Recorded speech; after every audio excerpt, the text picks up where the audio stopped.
लोकार्पण करण्याचं आम्ही ठरवलेलं आहे आणि त्या दृष्टीनं मंठा किंवा जालना जिल्ह्यातल्या आमच्या सर्व समाज बांधवांच्या बैठकीसाठी मला बोलावलं होतं आणि इथे मी आलो, सर्वांशी चर्चा केली, सर्वांना एकजुटीनं कार्यक्रमाला सुद्धा या असं म्हटलं आणि इतर आमचे जे काही सामाजिक, शैक्षणिक किंवा इतर इश्यूज आहेत, समस्या आहेत, त्यासुद्धा मांडण्याच्या संदर्भात मी प्रयत्न करणार अशा पद्धतीचा विश्वास समाजाला मी दिलेला आहे. कुठली तरी महत्त्वाची मागणी तुम्ही या ठिकाणी बोललात भाषणामध्ये, मोदीच्या समोर मांडायचं समाजाच्या वतीने आरक्षणाबद्दल काय मागणी आहे? बंजारा समाजाला गेल्या अनेक वर्षापासून आरक्षण आहे.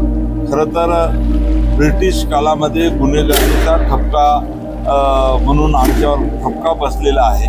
हा ठपका देश स्वातंत्र्य झाल्यानंतर काढला गेला आणि भारत देशामध्ये किंवा अखंड भारतामध्ये स्वातंत्र्याच्या पूर्वी काळापासून जर पाहिलं तर मोठं योगदान बंजारा समाजाचं या ठिकाणी देशाला राहिलेलं आहे.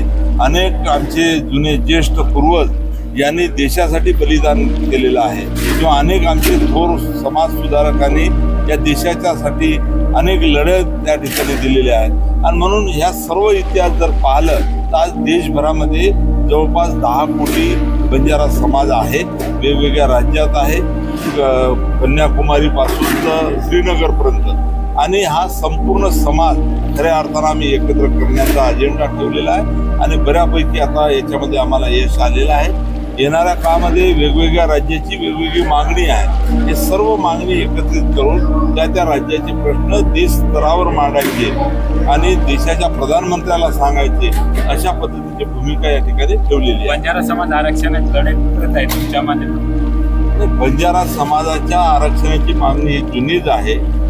जो आरक्षण आता विजेंटीचं आम्हाला मिळालेलं आहे, परंतु आमचेच अनेक लोक वेगवेगळ्या आरक्षणमध्ये वेगवेगळ्या राज्यामध्ये आहे.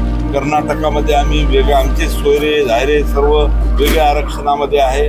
आंध्राला आमचे वेगळे आरक्षण आम्हाला मिळतो आहे, तेलंगणाला वेगळा मिळतो आहे, महाराष्ट्राला वेगळा मिळतो आहे. अनेक ठिकाणी आमचा समाज हा ओपनमध्ये आहे, कुठे ओबीसी मध्ये आहे आणि म्हणून या सर्व राज्यातला जो काही बंजारा समाज आहे त्याचे सुद्धा प्रश्न आहेत आणि म्हणून हे सर्व प्रश्न देश स्तरावर माननीय पंतप्रधानांच्या लक्षात आणून द्यायचे ही भूमिका मी मांडलेली आहे.